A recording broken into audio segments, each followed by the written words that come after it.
Hello and welcome. Today in the last lecture of 7th week, let us discuss about a lot of examples that exist in terms of the nature based solutions and have multiple benefits including the climate solutions. So, the concepts what we are going to cover are these 7. So, first we are going to discuss on the mangrove initiatives for shoreline habitat and tangible incomes. So, abbreviated as MISTI. This is a proposal, this is a kind of mission already has been achieved and going on. Then we will see few engineering techniques particularly in the sector of bio. So, bioengineering techniques in Himalaya that are in the principle of nature based solutions are being used as a nature based solution for climate change adaptation and mitigation along with other collateral and multiple benefits. Then we will talk about the constructed wetlands, particularly the microbial fuel cells. Sometimes they are abbreviated as CWMFCs. So, in terms of the water management, let us also discuss about water management, particularly million recharge wells as far as the Bengaluru example is concerned. So, here we will discuss about that how this concept has helped as a test study or as a case study in terms of the Bengaluru city in India, which is located at the south of India. And then coming to the fifth one, we will discuss about the phytoremediating plants and floating wetlands to treat the wastewater. So, wastewater treatment has become a very important problem and concern for all of us. So, how this phytoremediating plants and floating wetlands they help in treating the wastewater. And then coming to another terminology called sponge city. So, what is the idea as far as a sponge city is concerned with respect to the water management. And then we will discuss about the ridge to reef.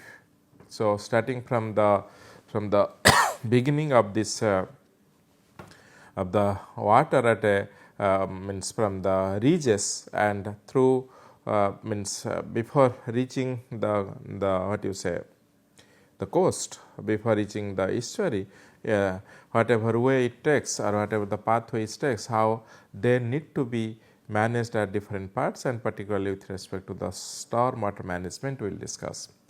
So, friends, let us start with an example as far as the MISTI is concerned, as I just spelled out in terms of mangrove initiative for shoreline habitats and tangible income. So, that means it protects it is affiliated to the shoreland habitats and also it offers some tangible benefits.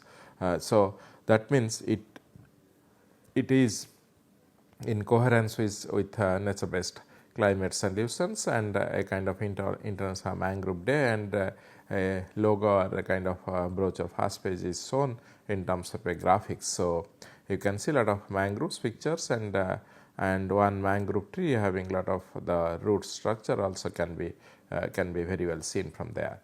And let us talk about the mangrove restoration, particularly the blue carbon and also with respect to the coastal resilience.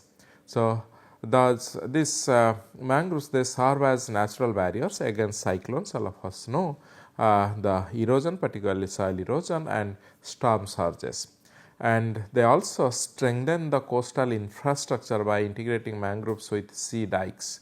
So, whatever the sea dikes we make and if we integrate and this mangroves, then it will strengthen the coastal infrastructure and to reduce the maintenance cost. So, it also reduces the cost of maintenance and also more importantly as far as the climate solution is concerned, it sequesters carbon 2 to 4 times faster than tropical forest. So, example is from Mumbai and with respect to the objectives as far as the MISTI program is concerned, the objectives are to increase the mangrove cover protect the coastlines, generate about 22.8 million of percentage of employment. So, that means it is also integrated with some other programs as we will see in terms of MG Naregas. So, Mahatma Gandhi National Rural Employment Guarantee Scheme.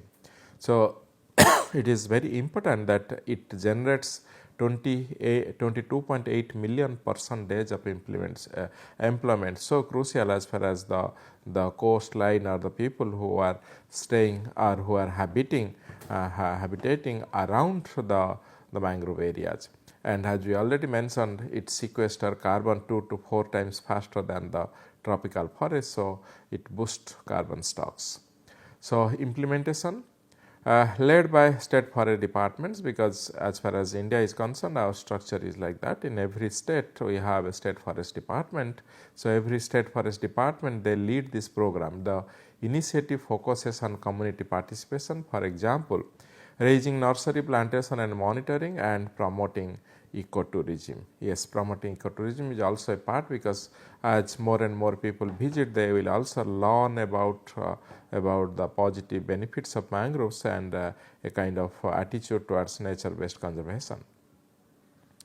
The target areas, they focus on areas like Sundarbans, particularly West Bengal and many other areas. So it is as far as Sundarbans is concerned, over 22.5 thousand hectares of land identified for restoration as of late 2025. So coming to the important component of this is the funding. As far as the funding is concerned, the program operates through the convergence of Compensatory Afforestation Fund Management and Planning Authority, more generally known as CAMPA, and the MGNREGS. So under CAMPA and MGNREGS, this particular MISTI programs are being funded. And the background, it is launched in response to the Mangrove Alliance for Climate against the call happened in COP26. So we have the we have the COP26 in Glasgow in 2020, and then in COP27 there was the call for in terms of Mangrove Alliance for Climate. So this is a response to that, towards that, and to promote the green economy. So key focus, the scheme addresses, this MISTI scheme, it addresses the need for a protective bioshield along the coast to mitigate the climate change effects. Now let us talk about some of the bioengineering examples in terms of the Himalayas. So in terms of the bioengineering, so what happens, this involves a soft approach, only plants, and a hard soft approach, that means combination of both plants with materials like bamboo or somewhere little bit related required as far as the steel wires. So grass planting is very good in terms of contour and diagonal. It is used for slope over to reduce runoff. It is used for surface cover to reduce the runoff speed and trap debris, particularly on slopes less than 65 degrees 5 degree. In terms of brows layering, so it involves placing the woody cuttings, particularly the hardwood cuts in horizontal rows along the contour to form a barrier which traps materials and strengthens the soil. So you can see, if this kind of wood based things are utilized in terms of bioengineering, that is in the principle of nature based climate solutions. Vegetated creeps walls, a structure of bamboo or timber filled with soil inside which plants are placed. As the structure decomposes, the root system takes over, and that is how it creates a lasting anchor. It creates a kind of lasting anchor. So live check dams, a large cuttings they are planted across the gullies to catch the debris and thereby reduce the erosion. So now let us move on to implementing challenges and what are the key factors for success. Timing, work should be executed in the dry or pre-monsoon season to allow roots to establish before heavy rain. Site management, proper drainage is critical. If water is not managed, it may cause landslides even on vegetated slopes also. And as far as the maintenance is concerned, the initial protection from the livestock grazing and regular monitoring are essential to prevent the failure of newly planted vegetation. Now, move on to comprehensive planning. It must be combined with proper geological and hydrological investigations to realize maximum goals. So, let us take the example in terms of NOG in the place NOG located in Himachal Pradesh. So, a road formerly closed for months due to landslides was secured using bioengineering, particularly wire mesh and native plants that make it resilient against intense monsoon. So, wherever required, little bit of wire fencing, steel wire fencing utility is also required. And then in Nepal, particularly the Chitwan and Makwanpur, use of bamboo based engineering in stream banks and road slopes reduce the landslide incidents and provided further strengthening community resilience. So, bioengineering is not a standalone solution for massive deep seated slides, but for slope erosion and shallow failures, that is the depth is has to be little less than 3 meter. So, it is a superior, sustainable and cost effective alternative, particularly for our Himalayan mountain terrains. Now, on the left hand side we can see the along the slope the distribution in terms of the soil removal work on top, followed by little down you have the horizontal drainage boring, then the drainage well. So, some of the water is also being taken off from there, so that it reduces the pressure on that, and then the drainage funnel work you see from there also it is taken down below and directly emptied to the nearby water channel, or you say the river outlet. So, on the left hand side you have the protective forest and the gabions and the plant roots you can see towards the end, and the rock filling little bit on the both side of the water channel, or you say the river channel, and down below you have the check dam. So, this is the what you say combined and superior, sustainable and cost effective alternative in terms of the bioengineering, which is practiced which are being practiced very efficiently in the Himalayas, as mentioned in terms of Nepal and in terms of the Himachal Pradesh. Now, friends, let us move on to the constructed wetland microbial fuel cells. So, we have the abbreviation as CWMFCs.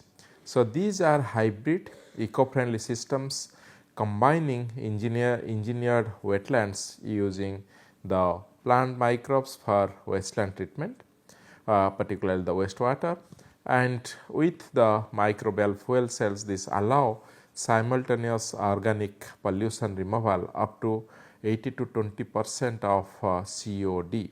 So, this much of removal of COD is a very high amount, and what are the advantage? If you can see on the right hand side, you have the representation of major components as far as the wetland microbial fuel cells are concerned. Plants on top, and this side you have the registers. On the right hand side you can see the media, and the inlet is down below, and on the left hand side you have the electrodes in terms of cathode and anode, and you have the outlet also there. So, this is a typical representation of the major components of this constructed wetland microbial fuel cells. The advantage are this, particularly they are effective in removing the suspended solids, organic matter and pollutants with chemical oxygen demand, or you say the COD removal rates often exceeding, as I said, 80 to 100%. So, the advantage is it reduces the greenhouse gas emissions compared to traditional wetlands, suitable for decentralized small scale wastewater management, and it is also being practiced in the principle of nature based solution in many places. Now, let us move on to the next example as far as the water management is concerned. The typical name is Million Recharge Wells, and coming from the city of Bengaluru in the south of India.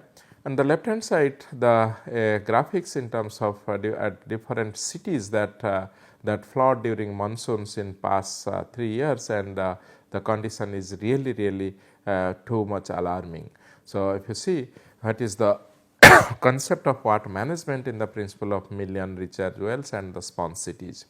So, sponge cities particularly the idea is implementing porous pavements. So, porous pavements, that means they will allow percolation.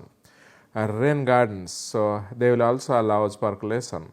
And also rejuvenation of lake ponds to manage the storm water. They will reduce the flooding during the monsoon or during the rainfall time immediately, and recharge, and thereby recharge as seen in the projects, particularly in the million recharge wells. This is really important, we all know that, but it is now being practiced in terms of million recharge wells and sponge cities, and one of the examples is in Bengaluru. And coming to the mechanism, these wells collect runoff from roofs and open spaces, channeling it into ground, thus mitigating flooding while enhancing the water table. Impact: this approach aims to restore the natural hydrological balance, reducing reliance on tanker water and thereby improving the water sustainability. So, this helps in terms of managing the cities in the principle of nature based climate solutions. Now, in continuation, these sponge cities, what they do actually, they manage the urban storm water and recharge the groundwater by mimicking nature hydrology. So, the point is important, they mimic the nature hydrology using porous pavements, rain gardens and lake rejuvenation, and a typical schematic diagram is shown on the upper right side. So, porous permeable pavements, particularly roadways, sidewalks and parking lots that allow rainwater to percolate into ground instead of flowing into overloaded storm drains. The rain gardens and bio wastes, so landscaped shallow depressions containing water loving vegetables that absorb, filter and cleans the storm water runoff before it enters the ground water. Rejuvenating lakes and ponds, restoring natural water bodies to increase water retention capacity and prevent flooding. Constructed wetlands, particularly engineered areas designed to treat and store water, reducing the pollution. Green roofs and walls, yes, vegetation on building that absorbs rainwater and reduces the urban heat island effect. So, together all this in cumulation in a cumulative way, they contribute towards a sponge city in the principle of nature based climate solutions. Now, let us move on to the next one in terms of phyto remediating plants and floating wetlands to treat wastewater in terms of nature based solutions.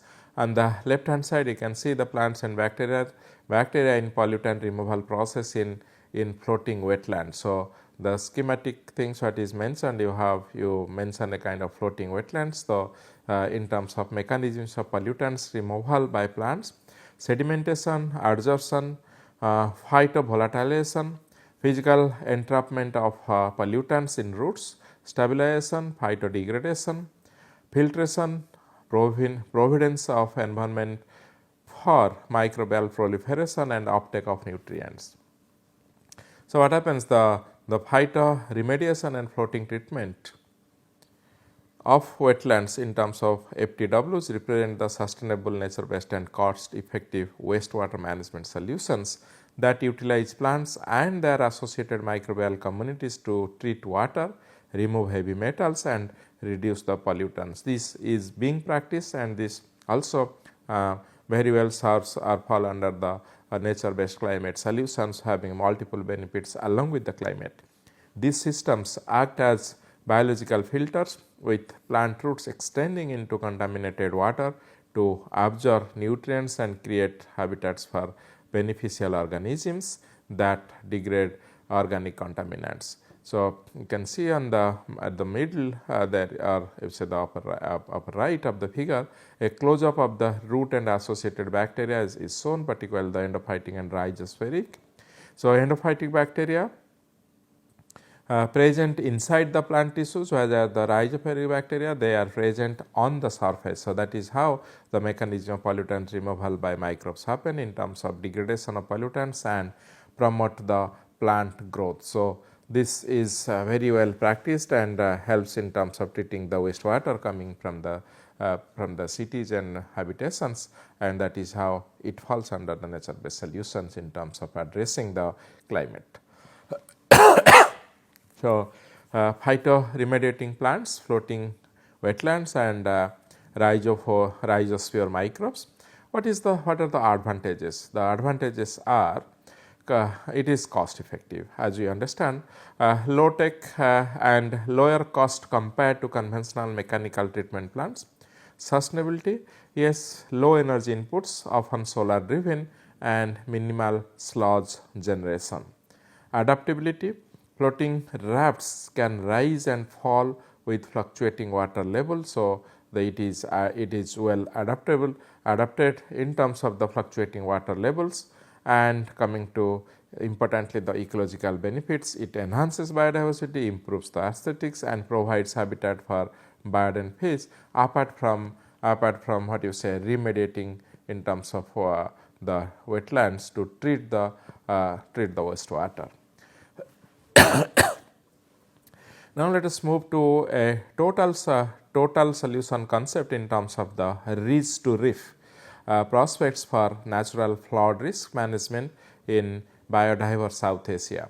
So, let us see, as the graphics goes, it is split into 4 parts. The first part is managing headwaters as sponges.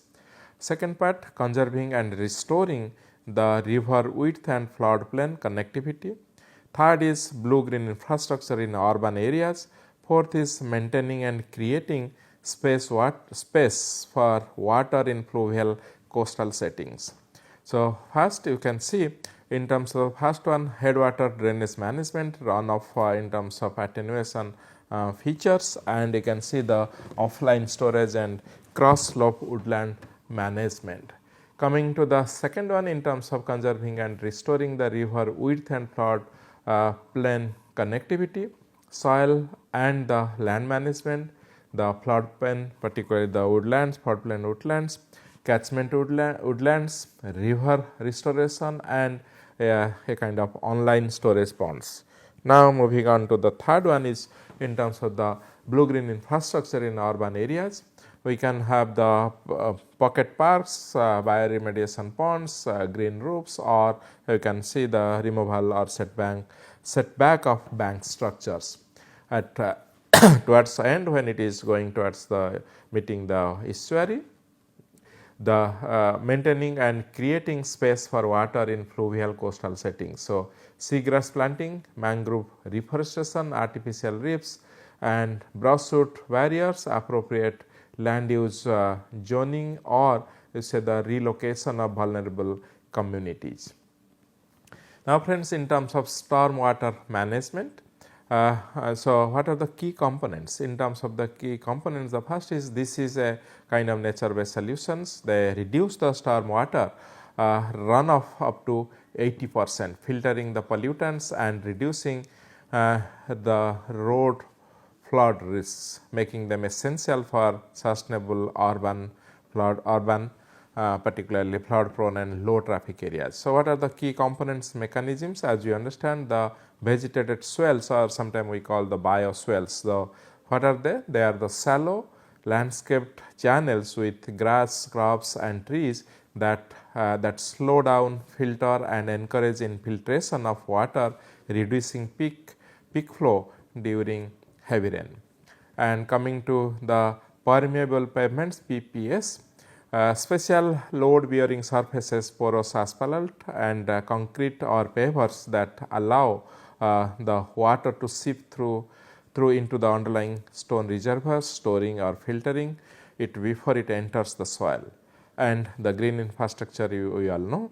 Now, what are the benefits? Benefits for the road infrastructure and monsoons. Let us see in terms of the first one, the flood reduction. Yes, by absorbing up to 80% of the rainfall, permeable systems cut the volume of runoff. So, we need to cut the volume of runoff because we have to have the permeability system as far as the absorption and storage within the system is concerned. And then coming to the improvement in terms of water quality, the vegetation and soil filters trap pollutants, oils and metals from road surfaces.